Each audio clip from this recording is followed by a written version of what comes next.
Good morning, good afternoon, and good evening to whoever it is in the world you are streaming. Here, they changed the interface on this again. Nothing gets me going. Nothing revs up this engine with hate more than tech issues, and they have already. Looks like okay on an iPhone, the entire interface is different. And anytime they change something, it almost always breaks. And I can't like or comment, but I can see the chat at least from the stream. Okay. Whatever. Hopefully I'm on the right. Give me a second here, people. I'll be right with you.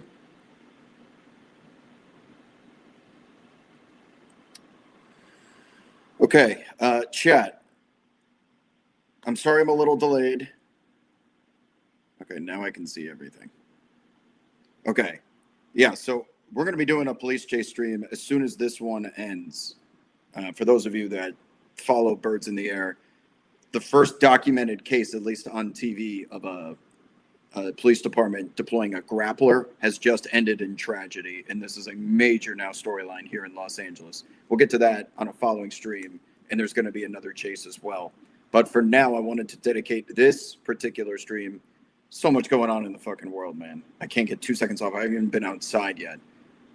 To everything that is transpiring with this Sacramento Kings Golden State Warriors thing from last night. Okay. Where to even begin?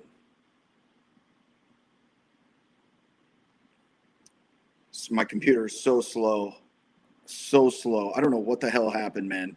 This computer for years was so fast. I didn't do anything to it, and now it's just super sluggish. So I apologize if it comes through a little glitchy. It drives me up the wall, technology. It just infuriates me unlike anything else. But here we are. Shout out to our friends at ProfitX, as we have a busy night in the association. Just to give sprinkle a little fairy dust on what's going on here. Hawks and Cavs, there's a whole bunch of seeding at stake. Timberwolves are missing Gobert, Ant, Randall, and Dosunmu against the Magic. This is important for Orlando's seeding and qualifying for the tournament. Kate Cunningham is back here in this Bucks-Pistons game. The Nuggets are going to destroy the Grizzlies. No Victor Wembanyama for the Spurs. OKC looking to lock up MVP as well as the number 1 seed there for Shea and their playoff prospects, and the Mavericks and the Suns in the nightcap. Okay, but yes, I know chat wants to talk about what just happened here.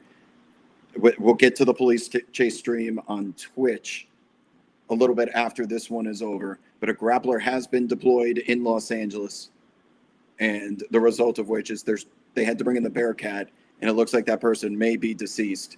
Major storyline here is they're just starting to roll out that technology. Grappler's obviously very dangerous, and you see why today. But for now, let us pivot to Kings and Warriors. I have no clue how this is going to look, considering how slow my computer is right now. But I would love for this video just to play by itself.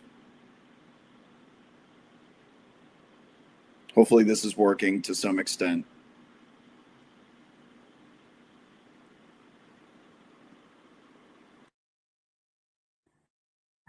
Okay. So this is from an account called Hater Report. Hater Report that put out a video late last night as this game was finishing in a standalone spot between the Kings and Warriors. Sorry, someone in the chat said on the topic of chases, I was able to speak to Dan Rasmussen of ABC in Los Angeles. Had to tell him the chases have a following outside. Oh, okay. All right. Yeah, I'm going to try and save that for a separate stream, people. But for now, this is what needs to be discussed. So this video that is going around and has the entire mainstream sports media world in complete disarray. It is completely broken brains, radio, television, and I'm going to get to all the little nuances here in a second. Let me just make sure that this tweet went out. Okay, it did. Good. Be right with you guys. Why did it just reset? Hold on. Oh, skip to live. Okay, that helps. Sorry, they're making it really difficult for me to see the chat. So I'm going to use my iPad. Okay, now I can see you guys. All right. So this video right here is going to be creating, I think, a problem that is as detrimental to NBA discourse as we have seen in quite some time. It started, of course, with the Utah Jazz and them getting fined for conduct detrimental to the league. And the moment that happened, it is a slippery slope, because now you have to audit pretty much every single time something similar happens if these other teams either replicate or duplicate their actions. And if you do not do it properly, you are going to be creating a villain out of someone and a fan base that can certainly add toxicity to that discourse, which I'm about to discuss. This video right here is cut in such a way that, first of all, whoever did it knows exactly what they are doing, and that it solicits the response that it got today, even getting legitimate media members. I have seen Bill Simmons tweet about it, Dan Patrick, Jesus, how long has Dan Patrick been around? On the Pat McAfee show on ESPN, which is an NBA league partner that distributes the games. They bring on Quentin Richardson as a guest today, all of which have a common denominator of suggesting nefarious activity here with tanking. And that what the Kings did last night in this video requires Adam Silver's attention. Is my chat, guys, can someone say something in the chat just to make sure it's working for me? Okay, I see you. Sorry about that. Never mind. All right. So I've threaded all of the examples of how this video has impacted coverage of the NBA, and it's now way past a breaking point. So what you see in this video is Seth Curry shooting 2 sets of free throws. The first set comes around the 3:15 mark in the fourth quarter. Now, there's going to be a WAD investigation, but it's going to take me all night to produce the video. So this is my way of telling you what's coming. 3:15 mark, I'll even re-rack it for all of you. 3:15 mark, you can see Doug Christie is about right here, is instructing Doug McDermott to give a foul on Seth Curry. Oh, by the way, Dan Patrick, who says Steph Curry for the entire segment. How could you foul one of the all-time best at free throws? It's Seth Curry, his brother. The instruction from Doug Christie is to give this foul with the intention to call his use it or lose it 3-minute TV timeout in the fourth quarter, because if he doesn't use it, he will lose it. It goes away and it drops down to 2. Now, what we have heard from Anthony Slater at ESPN reporting on this is that the Kings are adamant that Coach Christie just made a mistake thinking that they had an additional foul to give that did not have the Kings in the penalty, which honestly happens more times than you would think. Not in a spot like this where you're up by 1 with only a couple minutes left in the game, because as written on paper, that would suggest the most egregious tanking possible. But Doug Christie thinking that they have a foul to give and I get to call a timeout to draw up an ATO, which the guy who gave the foul, by the way, and Doug McDermott, ended up hitting a 3 at the other end just a couple of seconds later after this. So if the Kings are tanking, why are they shooting threes and drawing up plays for the most optimal 3-point shot possible out of the corner? Okay, so they makes a little mistake. Seth Curry misses 1 of 2. what you saw in the second half of this video is Seth Curry headed back to the free throw line with roughly 90 seconds left or so. I can't really see the timestamp through my StreamYard here. In the video, because you can't hear it, is so perfectly cut to manipulate your brain. They started with the NBC Bay Area broadcast of Bob Fitzgerald and Kalena Azubuike. It goes straight to the free throw line where they say, "Oh, this is an interesting strategy," and they're implying continuing to foul Seth Curry as if they've been doing it for the last, let's say, minute and a half. But the reason why he's at the free throw line right now, and it's not in this video, is because Cardwell at the other end annihilated him on the glass and threw him to the ground in the most obvious foul ever. So this is being added to show you that the Kings had this strategy of intentionally fouling a very good free throw shooter to intentionally lose a game. The second is even more egregious than the first, but the first was a mistake by Doug Christie, and the result of which was Seth Curry going to the free throw line. For legitimate NBA media members to think that this actually happened, and I'm talking about guys that have built a brand and have built networks, have profited off of networks either through sale or being talent. I'm just speaking to the first two in Bill Simmons and Dan Patrick. For them to fall for this, they do not know, or maybe they do, but I don't think they understand the ramifications of speaking this into existence and magnifying this misinformation.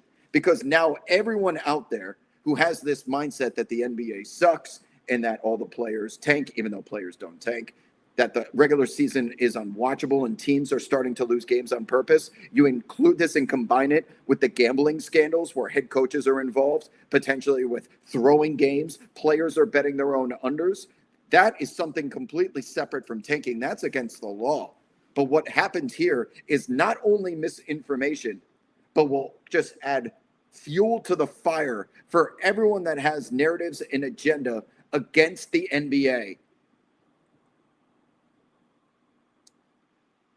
Now we move to the ESPN side of this. Well, Anthony Slater has done a great job, by the way, of following up. And Shams Charania went on NBA Today talking, and now the NBA is investigating what transpired here because of the attention that this is getting online.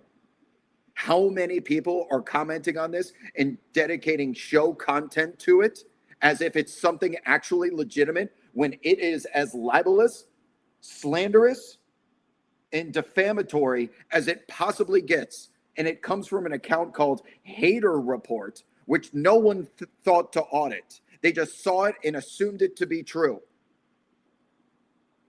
For ESPN, the NBA's one of previously, if not their most important partner, who pays billions of dollars to not only broadcast the games, but create content around the league, has Pat McAfee on air bringing on Quentin Richardson, and Pat McAfee leads him to this watering hole of doom and despair, setting him up by saying, what's going on in the NBA? Teams are intentionally fouling to lose games. Can you set the record straight? That's the way he posed his question. And Quentin Richardson goes on and says, I played in the NBA. I ain't never seen anything like this. And then he continues to go on. And this is completely out of control. You need to go watch it again. It's in a thread. How bad this has gotten and the impact that this misinformation will have on the NBA moving forward. How many people will believe what they see or what they're hearing or what they read and will never come back to the NBA because teams are intentionally losing games? How rare is it that I come in here and use this tone of voice that the damage that has been done today will not get the same attention that, let's say, Jonte Porter, Chauncey, Terry Rozier, Malik Beasley got with the integrity of the game at stake. But for league partners and massive distribution networks that are directly affiliated with the NBA to continue to magnify this particular propaganda cannot come back from for years and years and years, even if that anti-tanking legislation is expedited into action here in the near future. This is a disaster. And for anyone actually legitimate, there's plenty of broken brains out there. You go read my comments. Bunch of fucking bloggers that think the NBA is like what Adam Silver is doing. He is like rigging things, and the NBA is practically, it might as well be WWE. First of all, you're an idiot. Second of all, we're talking about billions and billions of dollars in antitrust lawsuits that they would get hit with if there was ever just the slightest glimpse of that. They would be tied up in courts for billions of dollars for the next decade. It's never worth the risk of whatever grand conspiracy that you actually believe to be true. Once upon a time, you could joke about this and come up with theories because people understood it was a joke. But now everyone in today's society in 2026 believes exactly what is on. I can just hold up a piece of paper that says an incorrect fact, and people would believe it because no one has reading comprehension anymore. That social media has broken people's brains completely. I cannot believe how many people have bought into this today. And I normally wouldn't make a fuss about it if it's like someone with a small amount of followers trying to promote a podcast and is just, feeding in, playing the engagement in the clicks game. I would be hypocritical for me calling them out for that. But for someone that is directly gets their checks from an NBA partner that has a platform of that size, does have a responsibility to be transmitting information that is, at least in its ethos, somewhat accurate.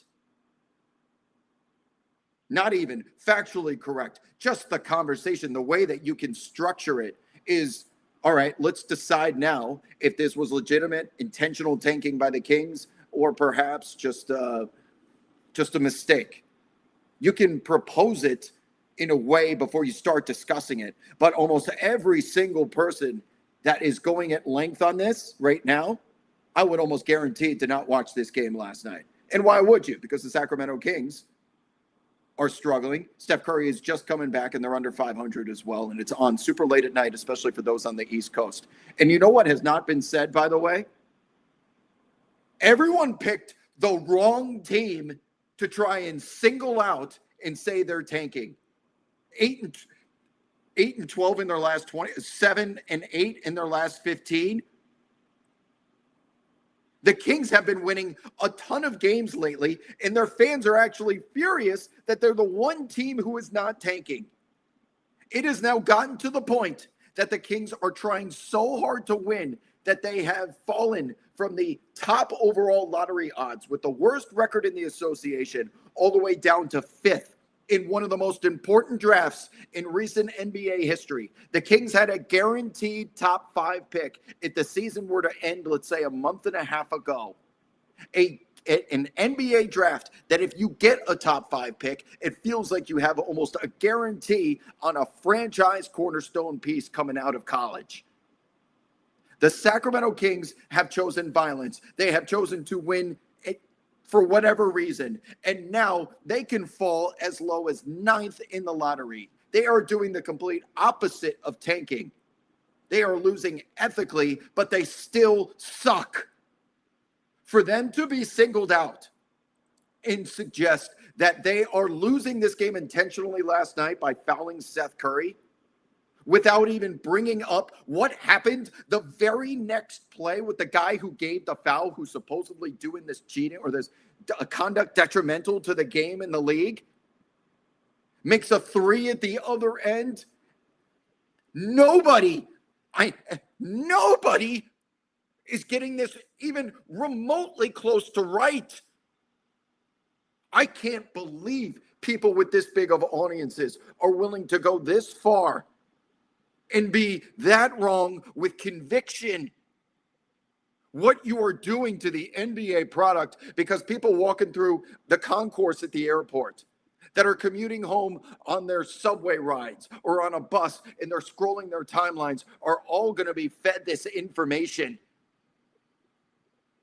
And they will proceed moving forward as if the NBA regular season just had a team last night that was intentionally trying to lose games. They're going to talk about it with their friends. It's called an echo chamber or hearsay or whatever you want to call it. An insane butterfly effect that can all be attributed to this tweet and this video right here that has plagued the discourse in a way that I can argue is unprecedented, considering those who fell for it today, including the most important partner the NBA has distributing their product.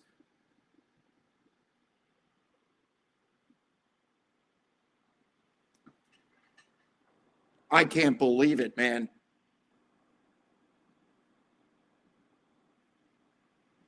There are already enough detractors of the NBA right now, people rooting for it to fail. It could be political. It could be because you are working in a different industry and you want to see the NBA fall, so people pay more attention to your content and your sport. Everyone's got their own agenda. Totally understand.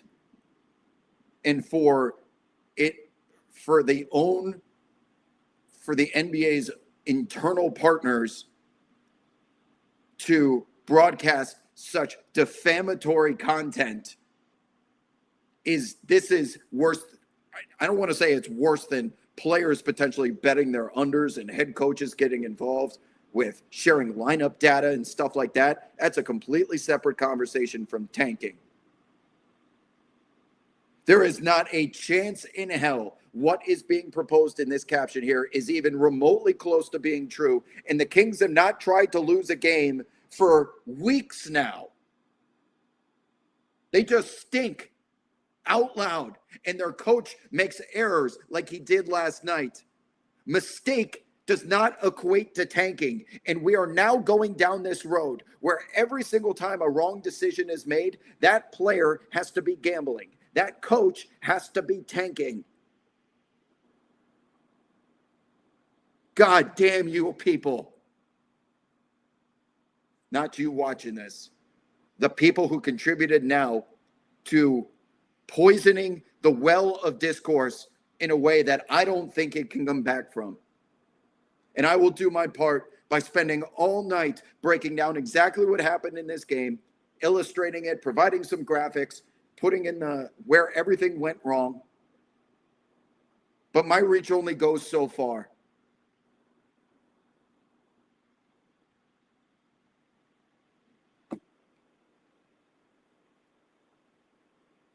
No, and that's not true. I understand assumption that you're on my side here, but when you say everyone just hates Sacramento, Rob, that's all this is, it has nothing to do with Sacramento.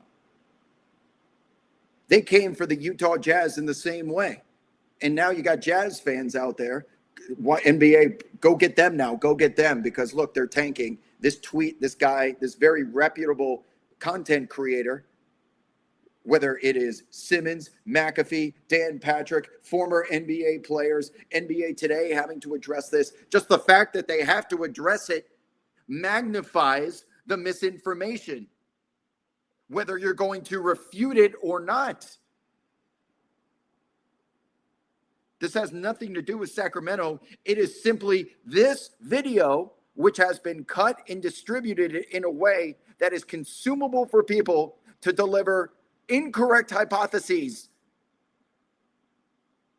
And thank you to Logan in the chat. So this is not Draymond's fault.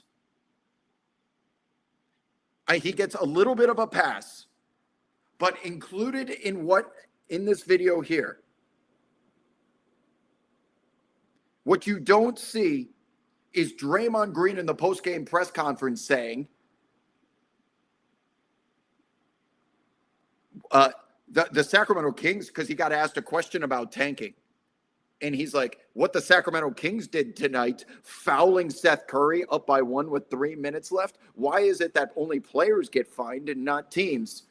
He's not only incredibly wrong, But he does get a little bit of a pass because he's still wearing his uniform and he had just gotten off the floor. And there is no realistic world in which Draymond Green is supposed to understand the full context of what happened when he doesn't have access to all of these different angles, broadcasts, and whatnot immediately because he was on the floor. So was he wrong in saying that? Yes. But it's not nearly as egregious as those of us that have access to this technology and now all of the context as well. When Draymond figures out what really happened here, I'm sure he'll be like, oh, I messed up, because he loves, speaking at these post-game press conferences. He'll say, I apologize, I made a mistake. Doug Christie was not up to nefarious activity of trying to intentionally lose a game. That will come, but I guarantee you the views on that video will be a drop in the bucket compared to every time we've seen his face attached to this video, which gave it all sorts of validity and justification.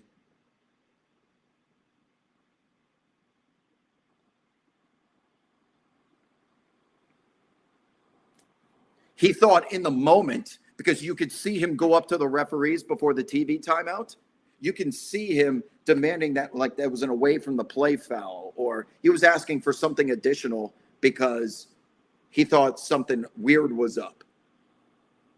And again, there's a difference between premeditated murder and homicide or manslaughter. Draymond is not guilty of having all the information and still delivering a defamatory hypothesis himself. He was more of just reacting in the moment. That sure felt shady to me when you got teams like the Kings out here intentionally fouling. He was more of just operating off the emotion of the moment, but he really, really hurt this particular topic with his words, and he doesn't even realize it. And Bob Fitzgerald and Kalena Azubuike as well hurt the world, and they didn't do anything wrong because they were just kind of joking. They were just kind of joking when they said, oh, this is an interesting strategy, continuing to foul Seth Curry and put him at the line. But he was being a little facetious because the play that put Seth Curry at the line here, he gets mauled, and no one in their right mind would say that they were intentionally fouling Steph Curry when Cardwell was going for that rebound. God damn it.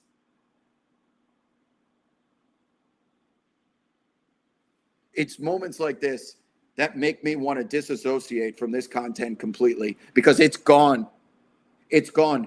And before, I don't care when Hater Report or Brick Center or NBA Centel puts out some fake news. That doesn't bother me at all. That doesn't bother me because people with a brain can understand that the video is or something is said in a way that is meant to troll. Honestly, the fake Woj accounts back in the day, the fake Adar and Schefter accounts, I find those funny because people are so stupid they can't tell the difference. The problem is when actually legitimate, credentialed media members put a spotlight on this and back it up. And then it gets to the point, because they said it, it now infiltrates every conversation around the NBA. That is damage which you can't undo. So when the smaller accounts and the troll accounts are doing that kind of stuff, that's just part of internet culture. It doesn't bother me. But when colleagues, who I certainly respect, all of those names that I brought up, this is not meant to go attack them. No, they are misinformed. And this is on their producers as well, where I have to watch Dan Patrick. I'm going to find a way to play this video. Dan Patrick goes on for 90 seconds thinking Steph Curry, not Seth Curry, Steph Curry got fouled. And he goes on this diatribe about how you intentionally foul the best shooter on the team. You must be tanking. And I'm begging his producers, who all didn't get those jobs by accident, somebody step in and stop this madness. He continues to bury himself. And most listeners of the Dan Patrick Show skew older with demographics. They're likely not up watching the Golden State Warriors. Whatever he says, they are going to believe it to be true. So now that entire audience, of which is massive, is under the perception has the understanding that last night in Golden State, not only did the Kings intentionally lose this game, but they fouled Steph Curry.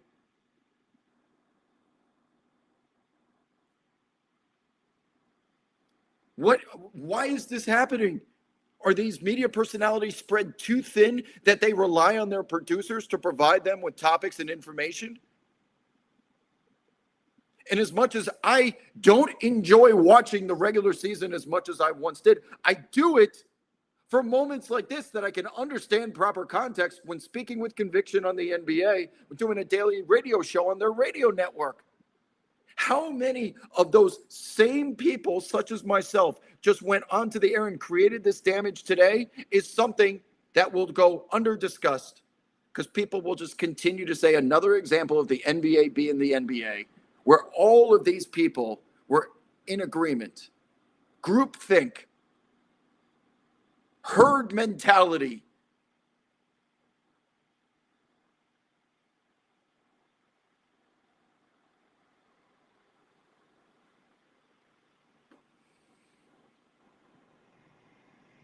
Thank you. AKOFWG in the chat says, when the NBA inevitably releases a statement saying nothing happened, it would be for nothing since this narrative is already being ran with. I wish I can place a bet on engagement numbers of where we're at right now with Hater Report. Let me refresh. Whatever that NBA PR tweet is going to be a small fraction, a drop in the bucket compared to the damage, as well as the viewership of this tweet right here. We scroll down. Oh, there's Draymond, by the way, who said, I saw a team tonight foul Seth Curry with 3 minutes to go in the game for no reason. 2.1 million views.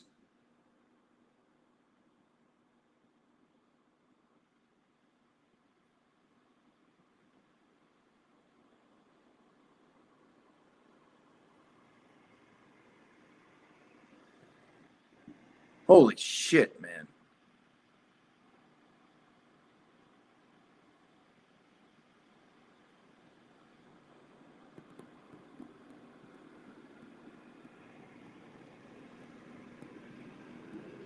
Any questions?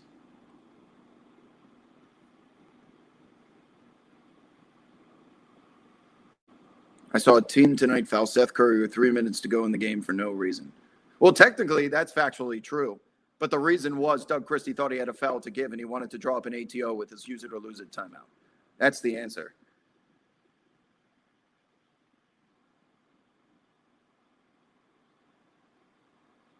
No, honestly, I don't. M.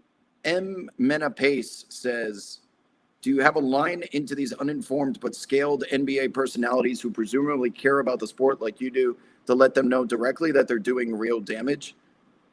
I've never, I'd say Bill Simmons is the one person I've never met or spoken to in the NBA media world in my life. We have never crossed paths once. So no, I mean, I do have a path into him through like mutual parties, but what am I even, I don't know the guy. Like, why would I ever?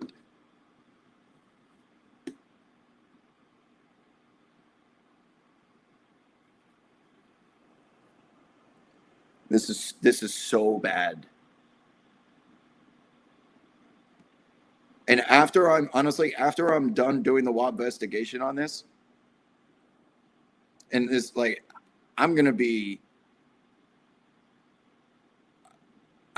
be at my limit in regards to having to correct obviously fake content that is designed to do just this, like from Hater Report. They got exactly what they wanted. So all power to you.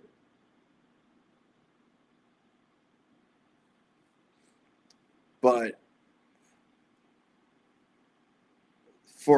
there's a difference between Hater Report, and it sounds a little like pompous and vain, but there's a difference between Hater Report and direct league partners and credentialed media members.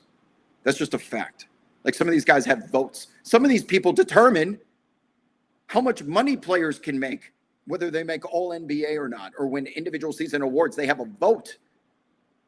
Like it actually does matter, though. That's the difference. Hater Report doesn't have a vote.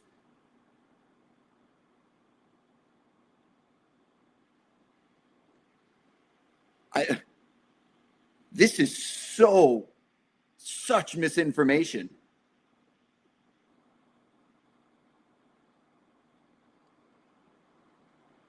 And because people already believe that the NBA is rigged and teams are tanking, but they're not purposely losing the game with the head coach telling his players to foul so that they can get 2 free throws with 3 minutes left. Why answer me this, if you're still someone who believes what Doug Christie did last night constitutes conduct detrimental to the integrity of the game or the league? Why did Doug Christie, the moment that foul was given, get a guy wide open in the corner with a special play drawn up that resulted in 3 points? Shouldn't he just kick the ball out of bounds? Why would you dare take the lead back? That this video and no one else discussing it comes to mention that is egregious. How am I supposed to take anything said seriously anymore from those individuals or networks when they are that misinformed and that wrong?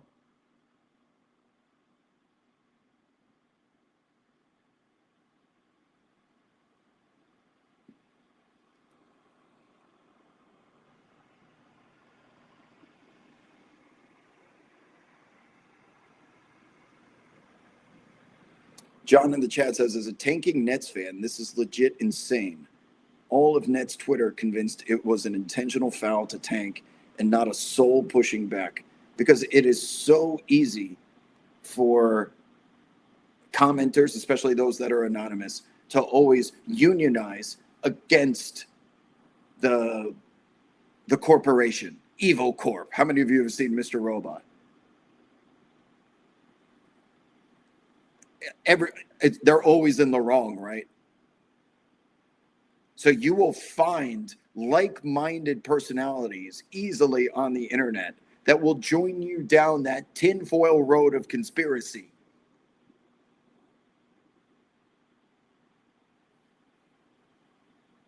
This is going to take me so long tonight. I'm not going to sleep. And I'm going to have to, again, people that I respect, it's not that I don't like these people, but I'm going to have to include them in this video because their actions have consequences.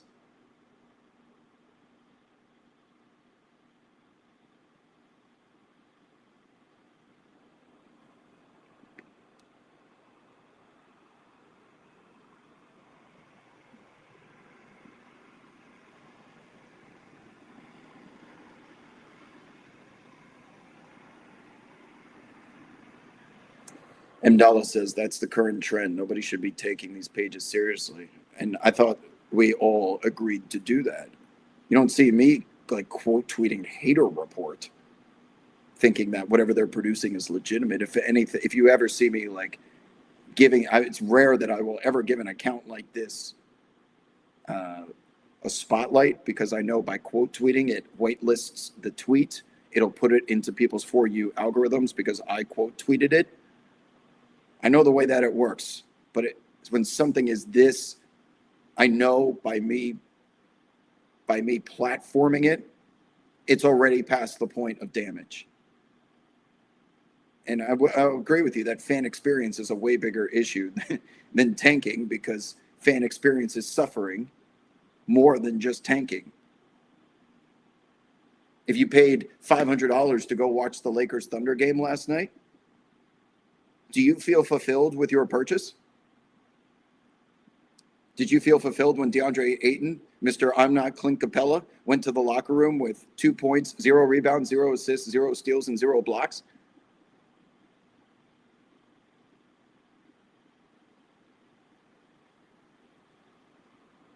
Is the investigation occurring because of Hater Report or Draymond? It's everything. I'm going to have to I'm going to have to address all of it.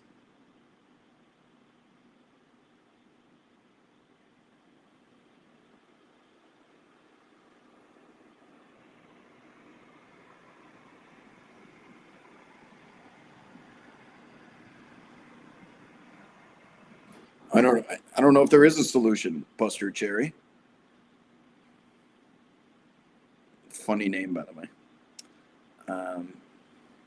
There is no, I mean, what's happening right now with the NBA is just a microcosm of society in totality in the way that people are influenced by misinformation. It's not just the NBA. I can't solve that problem. The only resolution is encouraging your kids, your colleagues, and your loved ones to either learn or retain their reading comprehension, and that they don't formulate opinions until they have a full set of facts. Much easier said than done, but in an ideal world, that's the answer.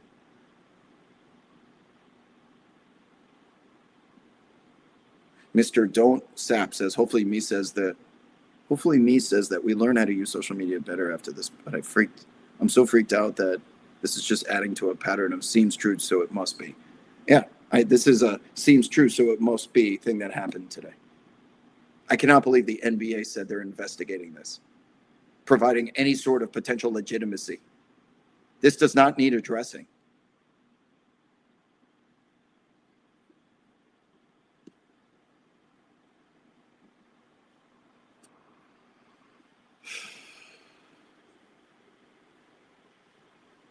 I'm already exhausted. Games haven't even started. Well, I guess the Hawks and the Cavs have tipped off, as have the Wolves and the Magic.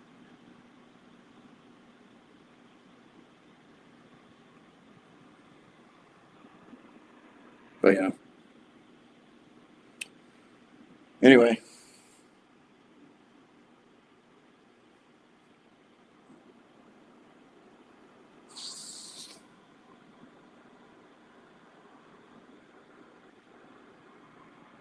The NBA investigators gotta be tired. Yeah. I would think so.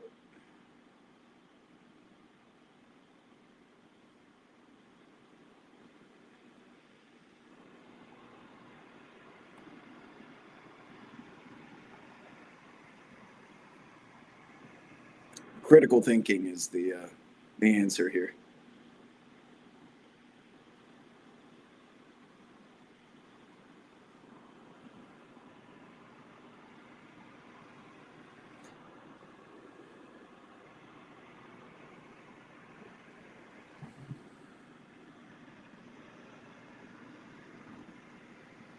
What's up, Amdala? I haven't had a chance to call in lately and ask, but I'd love to hear you guys talk about how can a player be the best in the world, but not the MVP? Because the MVP is a regular season award for the regular season only. So I would say Nikola Jokic is probably the best player in the world, but he's not going to win MVP. I'd say that goes to the best individual season. Yeah.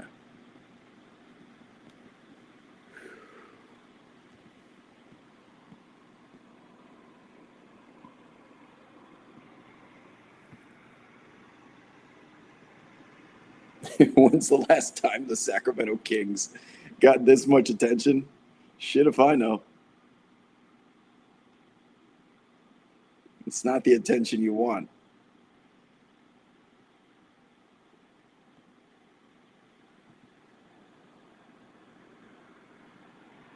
When Draymond stomps Sabonis in 2023. That's a good answer.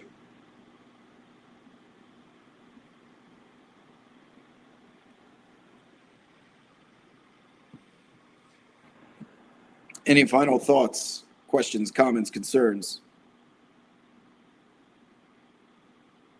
Oh, yes. In Tim Bontemps' straw poll, also, one of the potential voters for end of season awards coming up did not have Nikola Jokic in his top 5 for MVP. And it was Bontemps won't tell me who it was, but he did say it was intentional.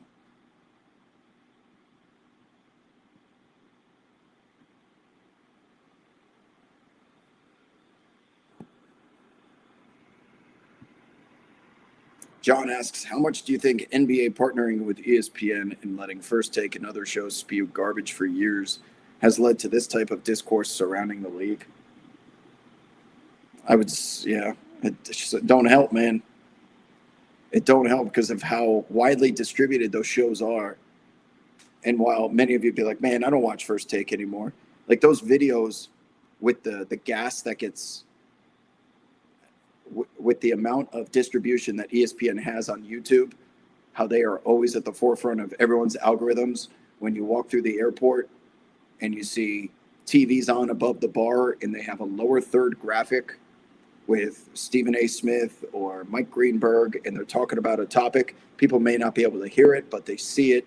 They drive conversation around the NBA as much as anyone out there. So most people are not in the trenches of listening to some super nerdy, NBA daily pod. Most people are just picking up what they get when they are walking through the airport or the equivalent of, or the water cooler talk at the office. So the continuous amount of discourse that is conducted, or at least engaged, is like I don't even let that kind of stuff like influence me because I know it's going to exist and it's much more consumable content. So I understand the reasoning why they do it because it attracts viewers, and all that ultimately matters is the bottom line. But where we have to draw that line is on what happened today with that, the amount of how big this echo chamber has gotten in accusing the NBA of conduct that is as detrimental to the integrity of the game as it gets.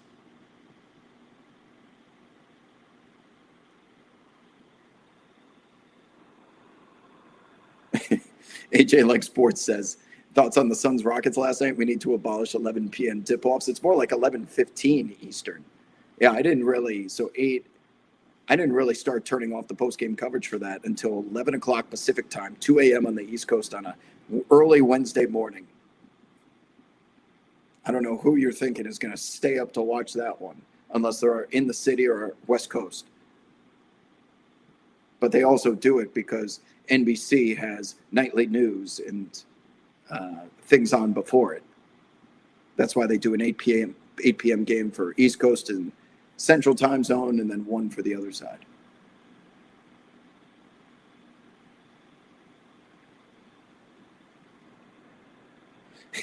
I'm in need of a pick-me-up. What time does the police chase replay start? Well, there is one from Florida today but I have like a secret chase that I haven't watched yet. I have the stream for the Florida chase, which I'm about to watch, and then I'm going to show you guys what happened with the grappler. So even before we get to the NBA, I do need to sign off and say goodbye. I appreciate you all listening, allowing me to yap for 48 minutes and 47 seconds about this topic, and I will have much more concise thoughts on this when I get to the law investigation this evening after all games conclude. It's going to be a long-ass night, but this is as important of a video as I have done to set the record straight. On that note, let's go try and enjoy some hoops while we still can. I'll see you guys on the timeline. Deuces.